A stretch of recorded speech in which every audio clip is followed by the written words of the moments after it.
Hello students, today we are going to talk about physiology of urine formation and kidney functions.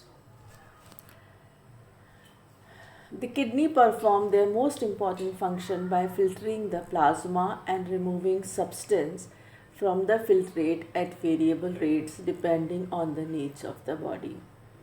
अगर simple शब्दों में बात करें तो किडनी हमारे ब्लड प्लाज्मा को क्लीन करती है, उसमें से जितने भी एक्सक्रीटरी मटेरियल हैं, जो ऐसे मटेरियल हैं जो हमारी बॉडी के काम में नहीं आते हैं, उनको फिल्टर करती है।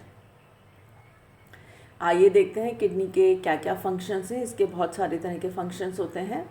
Excretion of metabolic waste products and foreign chemicals, regulation of water and electrolyte balance. ये बहुत इंपॉर्टेंट है कि जो हमारी बॉडी के अंदर वाटर और एक इलेक्ट्रोलाइट बैलेंस है। कई बार हमें डिहाइड्रेशन फील होता है, हम पानी पीने की इच्छा होती है, तो that is body suffering from the scarcity of water, तो उसको भी ये रेगुलेट करती हैं। Regulation of body fluids, osmolarity and electrolyte concentration. अब there is a difference between osmolarity and osmolarity. जब हम बॉडी फ्लूइड्स की बात करते हैं तो हम ज़्यादातर ऑस्मोलैरिटी की बात करते हैं।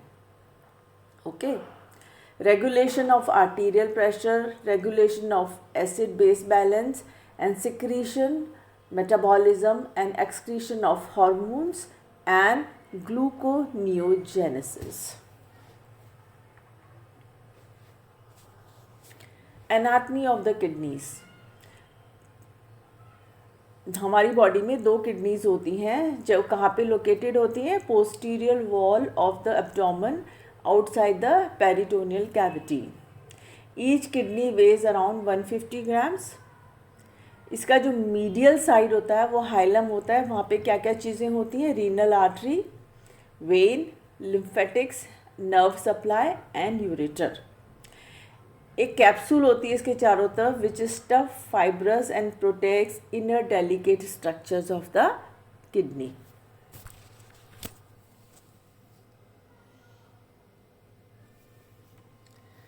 Now let's talk about renal blood supply.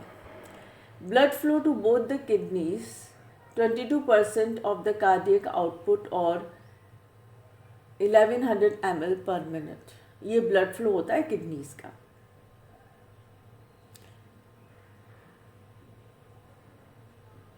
ये जो ब्लड फ्लो है, it is done by renal artery, interlobular accurate, interlobular afferent, glomerular capillaries, efferent arterioles, peritubular capillaries and interlobular accurate, interlobular, renal. So this is the blood supply to the kidney. Now let's talk about nephron. What is nephron? Nephron is a functional unit of the kidney. Okay, each kidney has 1 million nephrons. Kidney cannot regenerate new nephrons. ये बहुत important है। अगर एक बार कुछ चीज़ damage हो जाती है तो वो रीजनरेट नहीं हो सकती। After 40 years functioning nephron decreases about 10% every 10 years। 40 साल के बाद 10% फंक्शनिंग नेफ्रॉन डिक्रीज होते जाते हैं। 50 साल में 10%, फिर 60 साल में 10%, ऐसे करके वो रिड्यूस होते जाते हैं। Each nephron contains glomerulus, a tuft of glomerular capillaries through which large amount of fluid filtered from the blood. फिर इसकी एक लॉन्ग ट्यूब्यूल होती है जिसमें filtered fluid is converted into urine on its way to pelvis of the kidney. तो इसके दो part हैं, लॉन्ग ट्यूब्यूल है और ग्लोमेरुलस है ईस्ट नेफ्रॉन के।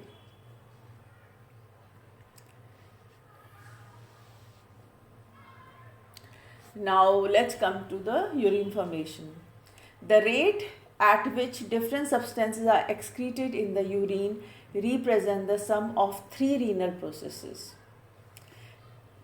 पहला है glomerular filtration, second है reabsorption of substances from the renal tubules into the blood, and secretion of substances from the blood in the renal tubule.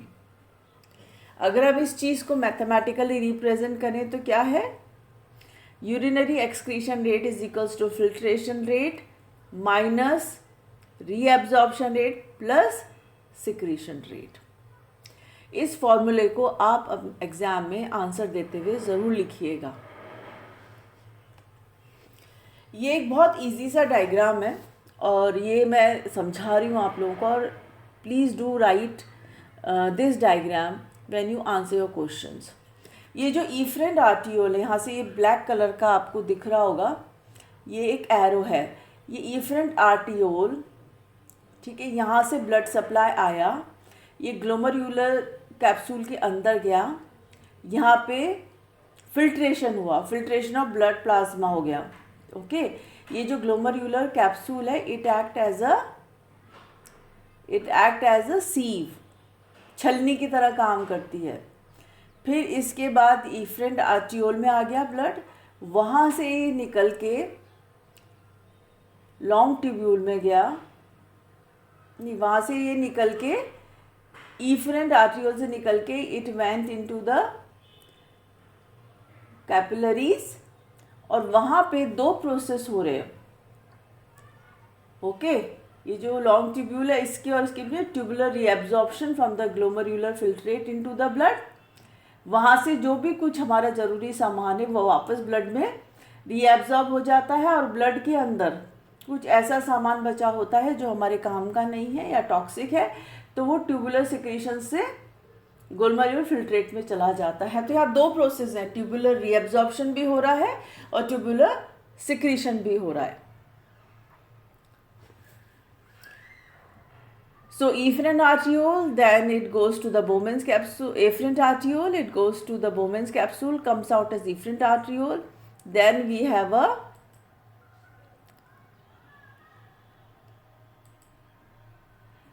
peritubular capillaries, और this peritubular capillaries और renal tubule के बीच में दो processes हो गए, tubular reabsorption and tubular secretion।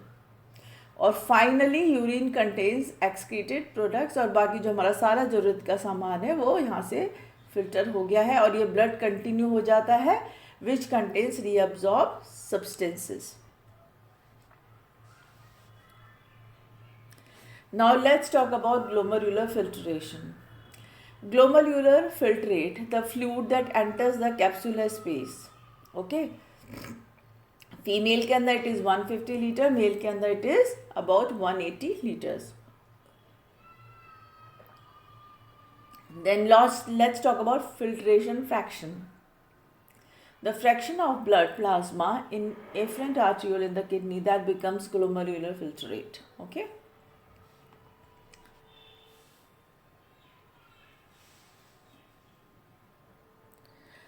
Now filtration membrane. The glomerular capillaries and the podocytes, which completely encircles the capillaries, form a leaky barrier known as filtration membrane. Substances filtered from blood crosses 3 filtration barriers.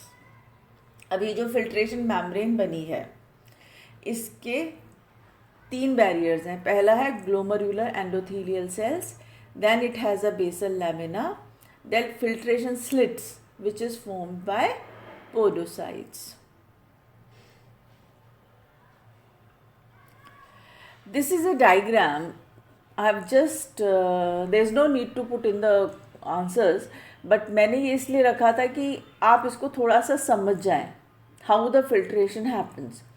Filtration slits क्या होती हैं, podocytes कहाँ पे होती हैं, okay. इसलिए तो just go through it. It will help you to understand, okay.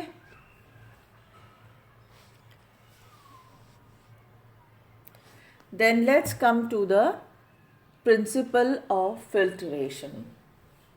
The use of pressure to force fluids and solutes through the membrane is same in the glomerular capillaries and elsewhere in the body. ये अपने आप होता रहता है, जिस pressure पे हमारी body में बॉडी फ्लूइड्स चल रहे हैं उसी प्रेशर में अपने आप काम होता रहता है फिल्ट्रेशन का। The volume of the fluid filtered in the renal corpuscle is much larger in the capillaries of the body for 3 reasons. किस रीज़न से ज़्यादा होते हैं ये वॉल्यूम जो फिल्टर होता है? Large surface area, mesangial cell relax increase GFR and contracts decrease GFR. Filtration membrane, thin and porous thickness. Okay, filtration membrane की बहुत ही थिन और पोरस थिकनेस होती है. 0.1 mm 50 times more leakier than others. Glomerular capillary blood pressure is high. That's why the filtration happens. This is again the diagram. इसको बनाने की कोई ज़रूरत नहीं है क्वेश्चंस आंसर्स में. ये मैंने सिर्फ समझाने के लिए. कई बार क्या होता है कुछ डायग्राम्स हमें हेल्प करते हैं आंसर्स को समझने की, तो it is for that purpose. So we have a afferent arteriole, bloods comes in, glomerulus में फिल्ट्रेशन होता है, देन एफरेंट आर्टियोल से ब्लड बाहर निकल जाता है फिल्टर होकर. ये बोमेंस कैप्सूल है, इसकी एक कैप्सुलर स्पेस है. ओके, फिल्ट्रेशन प्रेशर यहाँ पे दिखा रखा है, प्रॉक्सिमल कॉन्वोल्यूटेड ट्यूब्यूल है, ब्लड कॉलॉइड ऑस्मेटिक प्रेशर यहाँ पे बनता है, कैप्सुलर हाइड्रोस्टैटिक प्रेशर है, ग्लोमेरुलर ब्लड हाइड्रोस्टैटिक प्रेशर है. So just understand with the help of this. Now let's come to GFR. The amount of filtrate formed in all renal corpuscles in both the kidneys each minute is GFR. ये इसकी definition है. क्या है? The amount of filtrate formed in all renal corpuscles of both the kidneys each minute is GFR. Male में it is 125 ml per minute और female में 105 ml per minute होता है. अगर GFR 2 हाई हो जाए तो डिक्रीज रीएब्जॉर्प्शन होगा, अगर 2 लो होगा तो इंक्रीज रीएब्जॉर्प्शन होगा. अब how this GFR is regulated? इसके 2 तरीके हैं. by adjusting blood flow in and out of the glomerulus or altering the glomerular capillary surface area available for filtration. इसके 2 ही तरीके हैं. या तो ब्लड फ्लो को हम डिफरेंट कर दें या जो ग्लोमरुलर कैपिलरी सरफेस एरिया है उसको हम चेंज कर दें, तभी GFR बदलेगी, नहीं तो GFR रिमेन्स द सेम. अब ये GFR को रेगुलेट कौन कौन कैसे करते हैं?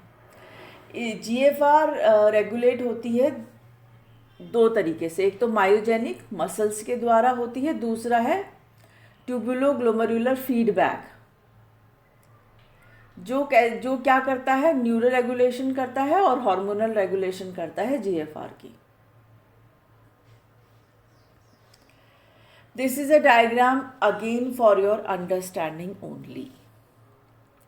इसमें ये दिखा रखा है कि how GFR is controlled and इसके क्या क्या फैक्टर्स हैं, क्या कंट्रोल सेंटर्स हैं.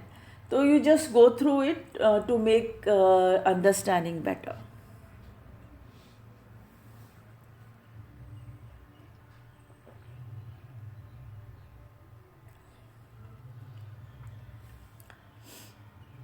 These are the major type of regulations. जैसा मैंने आपको बताया था 2 तरीके के होते हैं, मायोजेनिक, ठीक है, और दूसरा ट्यूबुलोग्लोमेरुलर फीडबैक. वो 2 तरीके से होता है, न्यूरल और दूसरा हार्मोनल. कौन से हार्मोन्स है? एंजियोटेंसिन 2 और ANP. ओके, तो न्यूरल सबसे पहले रीनल है myogenic, increase stretching of the smooth muscle fibres in the efferent arteriole walls due to increased blood pressure. ये इसकी मेजर स्टिमुलस है, ठीक है. Rapid delivery of sodium calcium to the macula densa due to high systemic BP. ये होता है ट्यूबुलोग्लोमेरुलर feedback. अब ये 2 तरीके से करेगा. Neural, increase in the activity level of the renal sympathetic nerves releases norepinephrine. फिर हार्मोनल देखें तो एंजियोटेंसिन क्या करेगा? Decrease blood volume of BP stimulus production of angiotensin 2. ये होगा तो एंजियोटेंसिन 2 ज़्यादा सिक्रीट होगा और ये रेगुलेट करेगा। देन ANP कब सिक्रीट होगा? Stretching of artery of heart stimulate secretion of ANP। सो ये दो तरीके हैं GFR को रेगुलेट करने के। इसमें भी आपको बहुत ज़्यादा याद करने की ज़रूरत नहीं है, सिर्फ आप तरीके याद कर लीजिए। ये जो पूरा मैंने बनाया ये आपकी अंडरस्टैंडिंग के लिए है। Let's talk about tubular reabsorption and tubular secretion. Renal corpuscles GFR 105 to 125 ml per minute of fluid, that is isotonic to blood. Filter substances, water and all solutes present in the blood except proteins including ions, glucose and others. तो you can see यहाँ से fluid आया, then it goes through the Henle's loop and finally for the excretion.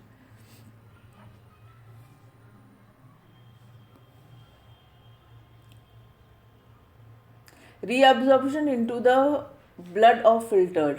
तो ये सारे reabsorption है कि कितने कितने हो सकते हैं।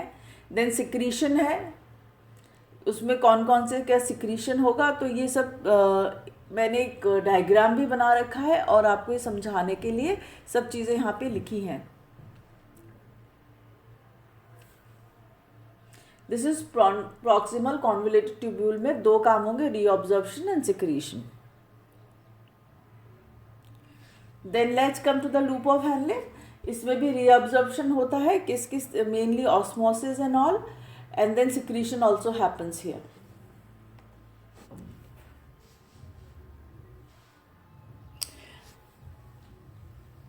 अब early distal convoluted tubule reabsorption होता है वाटर का, सोडियम का, कैल्शियम का एंड क्लोराइड्स का, ठीक है।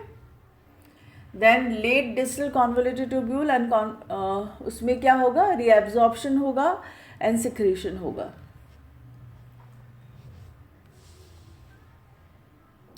This is a very beautiful diagram of showing different reabsorptions and secretions, मतलब टोटल जो यूरिन फॉर्मेशन का प्रोसेस है वो यहाँ पे दिखाया हुआ है। Go through it, okay, it will help you to understand. इतना बड़ा डायग्राम आपको एग्जाम में बनाने की ज़रूरत नहीं है।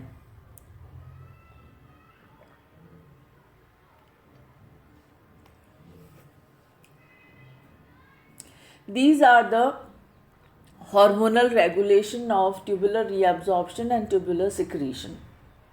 Okay, angiotensin 2, aldosterone, antidiuretic hormone of vasopressin, arterial natriuretic peptide and parathyroid hormone.